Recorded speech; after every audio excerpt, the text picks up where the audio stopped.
Assalamualaikum warahmatullahi wabarakatuh.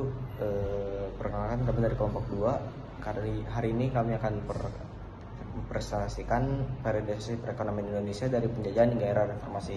Sebelum kami mulai presentasinya, sebelum itu perkenalkan kami dahulu. Nama saya Rizky Sadewa dengan NIM 431230100276. Saya Teji Tauhid dengan NIM belakangnya 246. Baik, mari kita lanjut. Baik, kita mulai pertama itu pada masa Nusantara di masa VOC abad 17 dan 18. 500 tahun yang lalu, wilayah yang kini dikenal sebagai Indonesia merupakan kawasan perdagangan yang dinamis, terdiri dari berbagai kerajaan dengan kedaulatan masing-masing. Setiap kerajaan menguasai sumber daya alam dan manusia yang berbasis ekonomi mereka.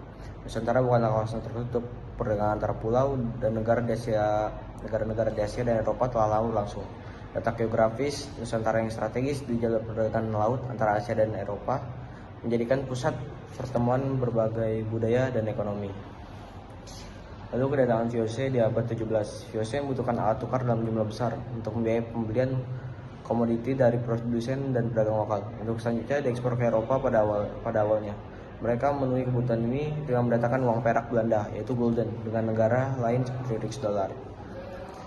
Tapi cara ini ternyata sangat mahal. Oleh karena itu VOC mulai mencetak mata uangnya sendiri untuk dipakai di Indonesia. Dari logam yang lebih murah, timah hitam mulai diedarkan tahun 1633. Selanjutnya tembaga atau campurannya mulai 1636. Baru 3 abad kemudian pada abad 19 kawasan ini mempunyai satu standar mata uang, yaitu gulden dari Hindia Belanda, yang seiring dengan makin terkonsolidasinya kekuasaan Belanda di Indonesia. VOC bukan cuma untung dari perdagangan rempah-rempah, tapi juga dari pencetakan dan peredaran uang. Keuntungan ini disebut Seynorex, yang berasal dari selisih antara biaya produksi uang logam dan nilai nominal yang tertera pada mata uang tersebut. VOC mencetak uang logam dari campuran perak dengan logam lain yang lebih murah, jadi biaya pembuatannya lebih kecil. Tapi di pasar uang itu dianggap punya nilai lebih tinggi. Mereka lalu pakai uang itu untuk membeli hasil bumi dari penduduk dengan harga murah, menjualnya mahal di Eropa, dan juga mendapat untung dari selisih nilai tukar mata uang dalam istilah modern. Ini mirip dari keuntungan dari selisih nilai tukar foreign exchange trading yang sudah terjadi sejak zaman VOC. Oke, jadi kesimpulannya atau dari helikopter view-nya kita membahas tentang perjalanan bangsa Indonesia yang dimulai dari penjajahan, di mana bangsa asing datang ke Indonesia untuk mengeksploitasi sumber daya bangsa kita untuk kepentingan bangsa mereka. Dan penjajahan ini kita menjadi buruh untuk bangsa kita sendiri gitu. Nah, memasuki Orde Lama setelah kemerdekaan diproklamasikan, Indonesia menghadapi tantangan besar, di mana kita harus membangun sistem ekonomi nasional dari puing-puing kolonialisme. Kebijakan ekonomi yang idealis dan nasionalistik pada masa Soekarno pun seringkali berbenturan dengan realitas global dan keterbatasan sumber daya yang kita miliki, dari sumber daya manusia dan sumber daya alamnya juga. Kita harus belajar bagaimana mengelola sumber daya alam dengan baik.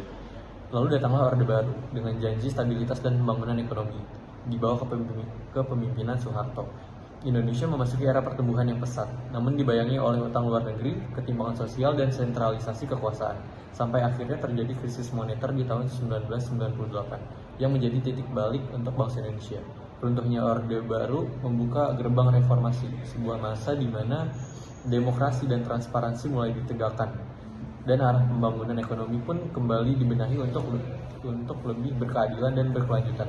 Dan hari ini kita berada di titik di mana semua pelajaran di masa lalu bisa menjadi pijakan untuk memahami, mengevaluasi, dan membentuk masa depan ekonomi Indonesia yang lebih mandiri dan inklusif.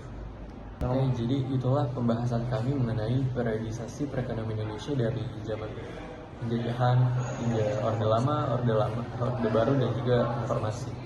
Mungkin kurang lebihnya mohon maaf. Saya Taji Tauhid. Saya Rizky Sadewa. Kami lebih.